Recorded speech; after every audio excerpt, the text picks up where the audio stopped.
Well, let's talk about that because I did have it on my list. I live in Florida. I've heard a lot about it here. I'm just reading a headline: Florida mom lucky to be alive after miscarrying due to raw milk consumption, Yep. right? And then there Yep. was Dr. Neil Stone, who's a very big skeptic of anything raw milk or anything that says it can infect you with listeria, cause miscarriages, make you damn sick, E. coli, like goes on and on. And it's, basically saying the only safe ways through pasteurization that was created some 170 years ago. So obviously anyone listening to the mainstream media, this doctor expert, would be a little bit frightened. That is a scary headline there and just drinking raw milk. So what do you say to that?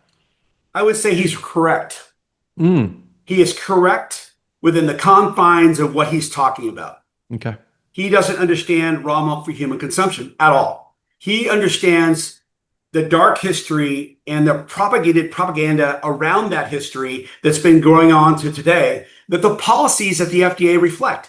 And the CDC says it, and the NIH says it. But they're all completely in bed with industry that says this is the only solution. And they're so steadfast in this only solution, they're not even able to innovate in the types of pasteurization they do. There are technologies called HPP, high pressure pascalization, or cold pressing, which is very effective. There is UV pasteurization. There's other forms of pasteurization. They won't even evolve to that, which has less effect on the bioactives we're talking about here. Heat is very destructive on bioactives. UV is less, by far less destructive, and so is HPP. But they won't even evolve to that to solve their filth solution problem. So the doctor is correct. Based on the standards that he's been exposed to in medical school and the data he's reading from the FDA, he is correct. However, he has failed to do his deeper reading and deeper understanding of what raw milk for human consumption can be. And that is found in the European models, the Raw Milk Institute stuff, the AAMC work that went on for 106 years, the Mayo Clinic work that was used where food is medicine. Raw milk is used to literally heal people. So there's literally a deep expression of professional ignorance. It's what it is, professional ignorance, unfortunately, because he is not educated on all raw milk. He doesn't understand human consumption raw milk standards. For instance, when we produce raw milk for human consumption, we meet and exceed by far, the pasteurization testing after pasteurization. Mm, That just goes to tell you how filthy milk is going into the pasteurizer, because you can have up to 15,000 standard plate count after pasteurization under the pasteurized milk ordinance. You can have up to 10 coliforms after pasteurization. At the Raw Milk Institute, we're running 2 coliforms, and our standard plate counts are running less than 1,000. So you can see that we are cleaner than, quote, pasteurization. But in pasteurization, it's not a cleaning process, it's a killing process. So we achieve excellent cleanliness, not through killing, but through prevention, cleaning, as well as healthy cows and rapid chilling. So it's really a travesty that ignorance is being used by industry to protect their market share. In California, we've got our milk in about 500 stores.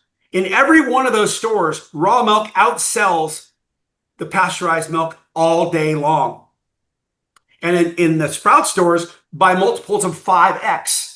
We blow through raw milk at the stores, and we sometimes need to have 2 and 3 deliveries a week because it sells out so much, where pasteurized milk is not. It's much more, it doesn't have the velocity in the markets at all. So where people can have the access to high quality raw milk, even though it's more expensive, when they get their lips on it, they realize, my gosh, it's delicious. And number 2, it does a fantastic job of being digested. It's easy to digest, as well as the immune systems, and their kids thrive on it. You've got a customer for life.